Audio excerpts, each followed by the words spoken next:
galera, meu nome é Felipe Ripe, eu sou psicólogo clínico especialista em análise do comportamento e neuropsicologia. Então, um argumento que corrobora a hipótese diagnóstica de esquizofrenia tem a ver com a relação entre o uso de substância e a psicose, essa relação que está bem estabelecida. Então, eu pesquisei aqui alguns artigos, né? Por exemplo, esse primeiro é da Lancet Psychiatry, descobriu que o uso diário dessa substância aumenta em 3 vezes a chance de um primeiro surto psicótico. Nas cidades em que essa substância tem alta concentração de THC, acima de 10%, o risco disparou para quase 5 vezes. Esse estudo da Lancet Psychiatry foi publicado em 2019 e os autores calcularam que se essa substância de alta potência deixasse de existir, cerca de 12% de todos os casos de primeiro surto psicótico na Europa poderiam ser prevenidos. Aí tem um segundo estudo do Marconi e colaboradores em 2016, que é uma meta-análise que reúne dados de múltiplos estudos anteriores para chegar a uma conclusão. Confirmou uma relação dose-dependente, ou seja, quanto maior o nível de exposição a cannabis, maior o risco de esquizofrenia, e o risco nos usuários pesados chegou a 4 vezes mais do que em não usuários. Tem um outro estudo, chamado Estudo de Copenhague, eu vou deixar tudo nas referências aí embaixo na descrição, que é um estudo longitudinal conduzido na Dinamarca, que avaliou a proporção de casos de esquizofrenia atribuíveis ao uso dessa substância, e concluiu que aumentou consideravelmente ao longo dos anos, né, de 2% em 1995 para 8% em 2016. Os pesquisadores associaram esse aumento à elevação dos níveis de THC na substância comercializada no período, né, além de pesquisas genéticas, porque tem muita gente que fala que a maconha não aumenta as chances de psicose em pessoas que não têm propensão genética para esquizofrenia. Isso não é verdade, de acordo com esse estudo da UK Biobank, né, uma pesquisa genética que descobriu que o uso pesado de cannabis aumenta as chances de psicose, independentemente da carga genética do indivíduo. Tá? Eu passei a tarde lendo esses artigos, só por isso já vale seu like. E agora eu vou falar um pouquinho da diferença entre a crença e a comunicação verbal. Porque uma coisa é você ter dor de cabeça, outra coisa é você falar que tem dor de cabeça. Você pode ter dor de cabeça e falar que tem dor de cabeça, mas são dois comportamentos diferentes. Tá? Você pode falar que tem dor de cabeça sem ter dor de cabeça. E você pode ter dor de cabeça sem falar que tem dor de cabeça. Da mesma forma é a crença, tá? A crença é um comportamento privado, quer dizer, é um comportamento que só é observável pelo próprio sujeito que se comporta, assim como o sentimento, né? Então uma coisa é o sentimento, outra coisa é a comunicação do sentimento. Da mesma forma, uma coisa é você acreditar numa coisa, outra coisa é você falar que acredita, beleza? Então eu cito como exemplo o Alex Jones, que é um jornalista, um influencer dos Estados Unidos, que criou diversas teorias conspiratórias, né? Inclusive de que não houve um determinado tiroteio, né? Uma série de questões problemáticas. Já chegou a ser condenado na justiça. Ele não tem indícios de que ele seja esquizofrênico, de que ele esteja delirando. Então, como é que a gente poderia avaliar se a pessoa realmente acredita, se a pessoa está delirando ou não? Se aquela crença em particular é um delírio ou não. Então, quando crenças esdrúxulas são delírio, tipicamente os delírios têm conteúdo persecutório, de referência, erotomaníaco, ou bizarros, né, somáticos. Eu expliquei isso de forma mais detalhada no primeiro vídeo, mas, por exemplo, um delírio de perseguição pode ser que a pessoa acredita estar sendo vigiado, né, de que os vizinhos querem envenená-lo, de que colegas de trabalho tramam contra ele, né, de que o STF quer persegui-lo. Os delírios de referência poderiam ser interpretar eventos cotidianos como sendo dirigidos a eles.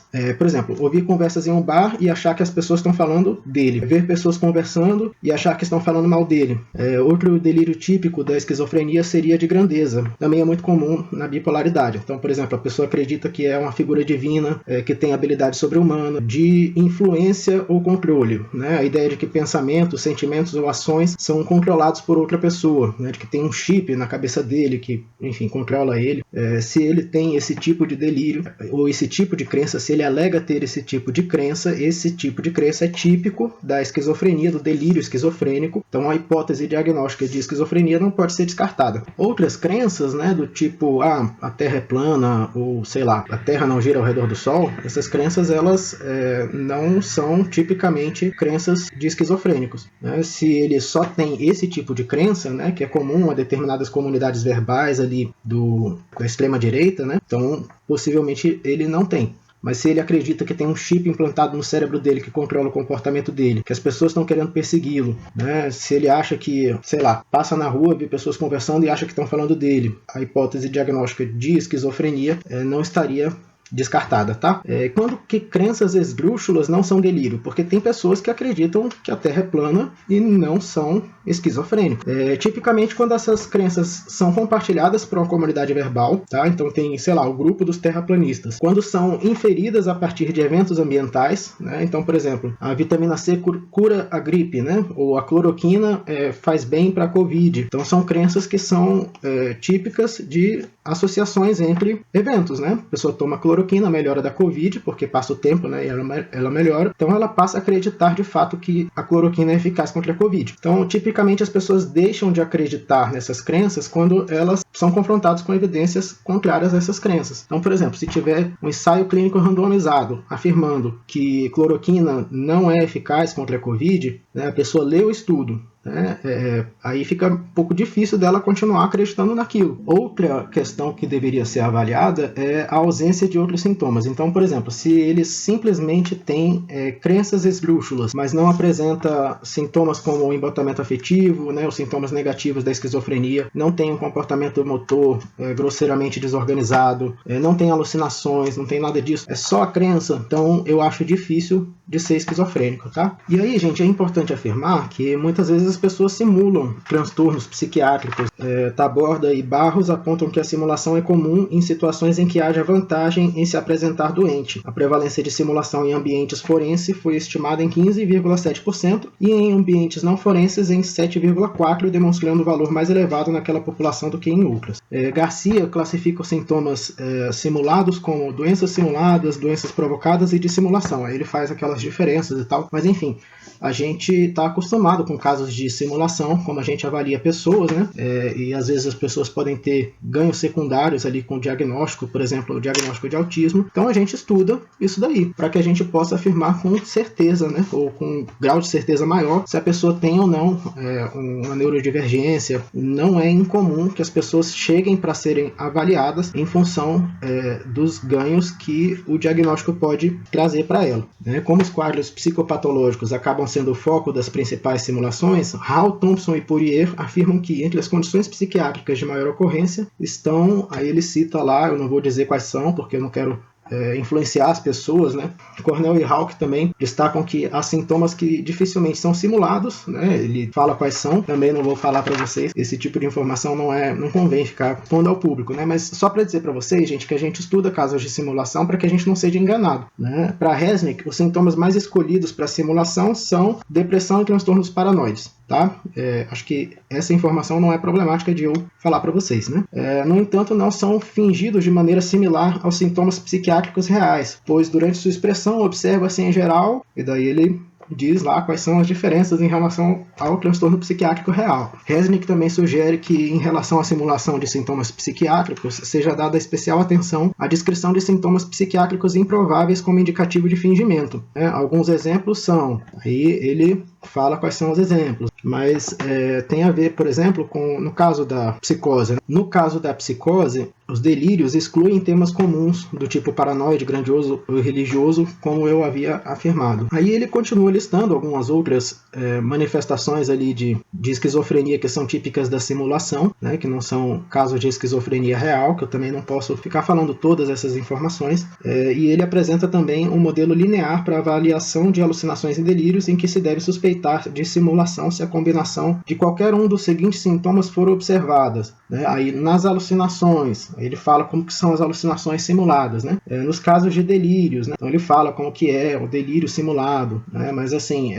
acho que não é um problema que eu fale que no caso, por exemplo, de um aparecimento súbito de sintomas psicóticos para explicar o comportamento antissocial, a chance de o avaliador suspeitar da simulação é muito alta. É possível que nos casos em que se observam relatos de sintomas físicos ou psicológicos desproporcionais ou falsos, essa ação seja motivada por incentivos externos, como a esquiva do serviço militar, evitação de trabalho, compensação financeira, tentativa de escapar da condenação penal, entre outros, configurando a simulação de acordo com Garcia Domingo, Negredo Lopes e Fernando Guinea. Nessa linha de raciocínio, Resnick descreve algumas diretrizes que em uma avaliação auxiliam o profissional a atentar para a suspeita de simulação, que tem a ver também com inconsistências no relato, inconsistência entre o relato e os sintomas observados, flutuações na manifestação dos sintomas, ao apresentar os sintomas em um determinado contexto, mas não em outro, inconsistências entre o desempenho em testes psicológicos e neuropsicológicos e o autorrelato sobre seu desempenho, e inconsistência entre os sintomas relatados e sua apresentação genuína. Então, de acordo com Knoll e Resnick, os motivos que levam a pessoa a fingir estar doente geralmente se relacionam a duas categorias. A primeira seria evitar situações ou punição, evitando a dor. E segundo, obter compensações que de outra forma seriam difíceis, né? A busca do prazer. Então, isso não tem problema nenhum falar, tá? Deixar claro. Na internet, ou você se destaca na sua área e traz conteúdo útil, daí as pessoas te assistem, como é o meu caso, ou você tenta polemizar, você tenta trazer algo que vai gerar repercussão, que vai gerar engajamento. Se você não tem habilidades de fazer isso de outra forma, pode ser que você acabe falando um bando de bobagem mesmo. Então, gente, existem também algumas escalas que a gente pode utilizar para avaliar se a pessoa está simulando ou não. Tá? Existem alguns instrumentos especializados, além dos neuropsicológicos, para avaliações clínicas e forenses, os quais podem ser subdivididos em dois tipos: instrumentos forenses especializados e instrumentos forenses relevantes. Os forenses incluem medidas designadas para tratar questões legais específicas, como inimputabilidade ou capacidade para se submeter a julgamento, e entre os instrumentos eles citam a entrevista de sintomas relatados, o teste de simulação de problemas de memória e o inventário multifásico Minnesota de personalidade, que é apontado como o teste psicológico mais usado entre os psicólogos forenses. Destaca-se ainda a importância de consultar arquivos e solicitar informações de terceiros que ajudem a descartar ou identificar os processos de simulação. Gente, se alguém fez uma avaliação psicológica ou avaliação neuropsicológica e só entrevistou o paciente, a avaliação está mal feita, tá? Se a sua avaliação neuropsicológica, o profissional que te avaliou só falou com você, não falou com nenhum familiar, não falou com nenhum amigo, tá mal feito, tá? Agora, será que eu posso avaliar o Monark? Gente, embora no Código de Ética Profissional do Psicólogo não tenha um artigo que use a expressão diagnóstico à distância, tem uma proibição de fazer diagnóstico à distância porque é vedado ao psicólogo emitir documentos sem fundamentação apta e fidedigna, tá? Tá na linha G. Como a análise de internet não possui anamnese, testes validados ou entrevistas clínicas estruturadas, qualquer afirmação diagnóstica carece de fundamentação científica. E também, na Resolução 06 de 2019 do CFP, qualquer avaliação psicológica exige um processo rigoroso de coleta de dados que só é possível mediante contrato de prestação de serviços e consentimento do avaliado. Eu não entrevistei o Monark, eu não entrevistei familiares nem amigos, então eu não posso falar se ele tem ou não esquizofrenia, e essa é a conclusão. Mas na hipótese de ele não ser esquizofrênico, por que algumas pessoas acreditam, por exemplo, que a Terra é plana? Todo comportamento verbal, não importa quão privado pareça ser o seu conteúdo, tem suas origens no ambiente. Embora os fenômenos relacionados ao funcionamento verbal humano possam variar do mais intimamente pessoal ao mais publicamente social, toda linguagem que faça sentido tem sua forma eficaz modelada pela ação da comunidade verbal. Quem fala isso é Kohlenberg e Tsai, na página 6 do livro que eu vou deixar na descrição, tá? Nas referências bibliográficas ali da descrição. Bom, galera, se você chegou até o final desse vídeo, significa que você gostou do conteúdo. Então comenta, curte, compartilha, tá? Você não comeria uma comida toda se você achasse a comida ruim. Da mesma forma, você não veria o vídeo inteiro se você não tivesse interessado nas coisas que eu tenho a dizer. Um abraço para você e até logo menos.